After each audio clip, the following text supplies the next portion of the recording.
Après c'était frustrant parce que j'ai l'impression d'être le chat noir, c'est que tous les matchs où je jouais on perdait, tous les matchs où je jouais pas généralement soit on gagnait, soit bon, on perdait aussi parce qu'on gagnait pas souvent. Alors, je pense que ça doit être vrai par là, 5 ans, j'ai commencé, je faisais du foot en même temps. Je me suis rendu compte qu'il y avait quelque chose qui passait pas quand même.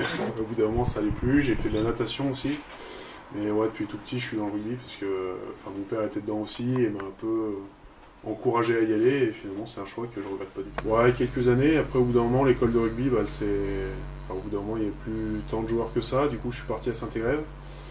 Et ouais, c'était des bons souvenirs aussi. Après Saint-Égrève, j'ai eu l'opportunité de jouer à Voiron, qui était quand même un niveau un peu autre, puisqu'on pouvait jouer contre des équipes comme Clermont, Grenoble. Je me suis dit que c'était l'opportunité ou jamais, et finalement ça a plutôt bien réussi, que je me suis retrouvé ici. Ouais, c'est du rugby pour s'amuser, après on se fait forcément des bons copains qui restent toujours. Je m'entends encore très bien avec les staffs, les entraîneurs, les choses comme ça, donc c'est toujours un plaisir de les revoir après. À peu près quand je suis arrivé pour le régional là, à Vaucanson, c'était pas tellement du talent, mais je me suis dit que je travaillais certainement un peu plus que les autres, donc à ce moment-là je me suis dit qu'il y a peut-être qu'en continuant, il y avait peut-être une possibilité, des choses à faire, quoi. Après mes sélections d'équipe de France, forcément ça a donné d'autres idées dans la tête et d'autres possibilités. C'était en seconde, première, terminale. Quand je suis arrivé au pôle, j'ai signé. Ça s'est passé.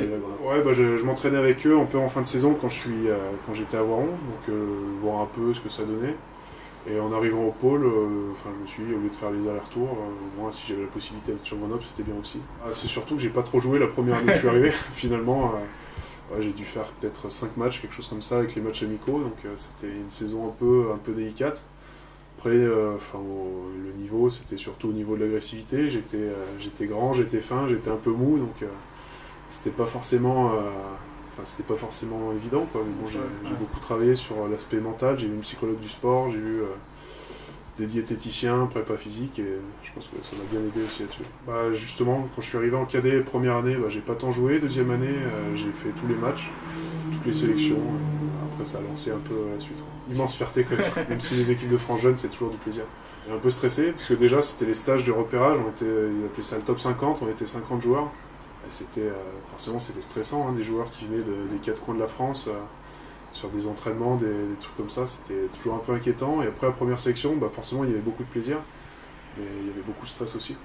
Ouais, moi du coup j'y suis arrivé, c'était mon année de terminale, c'est-à-dire que je logeais au centre avec des joueurs bien plus anciens que moi, donc j'étais un peu perdu aussi, mais bon, je me suis plutôt bien intégré quand même, et en même temps je suivais mes cours au lycée à côté, donc c'était vraiment pratique pour moi. Je dormais au centre, j'allais au lycée à Vaucanson, je revenais m'entraîner, et c'était des journées un peu comme ça.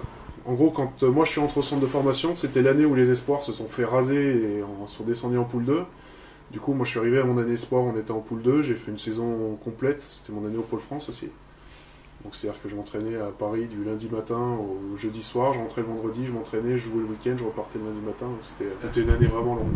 C'était des difficultés, mais c'était quand même bénéfique aussi, parce qu'on avait quand même un staff relativement complet, on avait des super locaux, c'était hyper intéressant, mais ces voyages étaient plus fatigants qu'autre chose finalement. Ils ont tous mon âge, il y en a la plupart qui jouent actuellement, comme Baptiste Couillou, Dylan Cretin, Arthur Rothière qui s'est pété, mais bon, il y a beaucoup de joueurs qui jouent actuellement, qui jouent aussi, donc c'est toujours un plaisir d'aller les revoir après derrière. Voilà, en fait, même à la fin de mon Pôle France, je suis arrivé, j'ai eu un retour sur Grenoble, je me suis entraîné 2 semaines.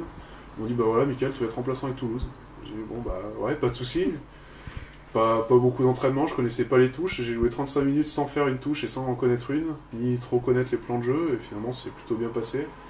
Et après j'enchaîne avec la prépa des pros et la saison complète. Stress toute la semaine, arrivé le jour du match finalement, bien passé, j'ai fait une sieste d'1h30 l'après-midi, je suis arrivé au stade comme si de rien n'était, et voilà, c'est bien passé. Après j'ai eu la chance de faire ma première pour la 300e de John Best, ce qui est quand même un sacré anniversaire aussi, donc ça restera quelque chose de gravé. Évidemment, j'avais rempli le stade. Toi tout seul. Ils avaient fait des banderoles et tout pour que je rentre. Ah ouais, terriblement. C'était long, c'était dur. On était bien contents quand la saison s'est relancée et que c'était fini. Pour moi, c'était totalement bénéfique, quoi. Même si on perdait, je jouais tous les matchs, donc moi j'étais quand même content. Après, c'était frustrant parce que j'ai l'impression d'être le chat noir, c'est que tous les matchs où je jouais, on perdait. Tous les matchs où je jouais pas, généralement, soit on gagnait, soit on perdait aussi parce qu'on gagnait pas souvent. Mais sauf que même quand je suis redescendu en espoir, je suis arrivé, on perdait en espoir, je me suis dit, mais qu'est-ce qui se passe ? Et j'ai dû attendre le mois de février pour gagner mon premier match contre Newcastle sous la neige au Stade des Alpes. Donc, c'était même janvier, je crois, enfin, c'était long. Et après, j'ai réussi à me relancer un peu en équipe de France, mais je crois que le seul match de top 14 que j'ai gagné la saison dernière, c'était Lyon, sur la dernière journée. Non, j'avais fait que le match d'Angleterre, le dernier, parce que j'étais blessé pendant le tournoi, j'ai raté la Coupe du Monde. Et là, c'était mon année. C'est délicat à gérer, mais c'était super aussi. On avait un match tous les 4 jours, donc c'était pas évident. On a commencé avec l'Afrique du Sud, où on fait un match nul donc, qui était frustrant. Après, on a fait Argentine, Géorgie. On finit par se qualifier pour les quarts parce que, à cause d'une défaite sur un match Angleterre-Australie, du coup, on se qualifie. En quart, on prend les Blacks, enfin en demi, pardon.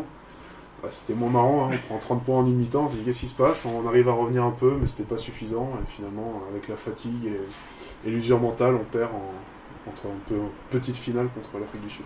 Bah, moi j'ai trouvé que c'était un groupe qui était quand même bosseur, mais avec une super ambiance aussi, c'est-à-dire que je voyais les gonzes qui s'entraînaient, qui rigolaient, enfin c'était quand même un régal de revenir et de pas voir un peu cette ambiance... on va dire un peu triste de l'année d'avant. Ouais, bah, ça se passait bien. Après, j'avais déjà une année en pro, donc je savais un peu comment ça fonctionnait, généralement les attentes du staff.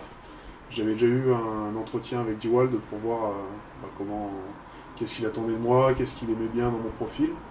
Et ouais, ça s'est plutôt bien passé, quoi. C'est que j'ai réussi à enchaîner tous les matchs jusqu'à cette blessure un peu pourrie. Non, aucune. Bah, généralement, quand il y a un nouveau staff qui arrive, c'est feuille blanche et c'est à nous justement de nous montrer. Ouais, faire ce qu'on peut. C'est quand même une bonne ambiance parce que chaque profil est un peu différent. Avec Ali, c'est un peu plus un rôle, on va dire, de père qui va superviser un peu, qui va conseiller. Avec François, c'est vraiment ce côté un peu plus fraternel, alors qu'il est plus âgé, mais il est vachement... il a beaucoup d'humour, on rigole, on est vachement proche. Avec Kylian, c'est pareil, on a quasiment le même âge, on a fait une Coupe du Monde, donc on s'entend hyper bien aussi. Qui est hyper gentil, avec qui on s'entend pareil et super bien.